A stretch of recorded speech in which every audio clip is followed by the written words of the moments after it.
Prima volta che ti stai smugliando in una stanza dall'albergo, così bella e tutta emozionata, io cuore che ti batte a mill'anno, come mi piace, ma non te lascio male, senza vestito, ovvero se una favola.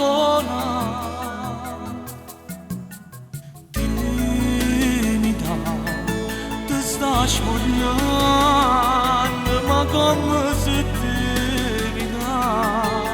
Hai fatta faccia rossa rossa e tanta scurnare da sti capelli timida. Non credo le vagonne sei bellissima. Ti sto guardando e sto impazzendo e non ci credo che ancora casi a me. Perché non sono se non mi voglio asciugare per paura di perdere stasera.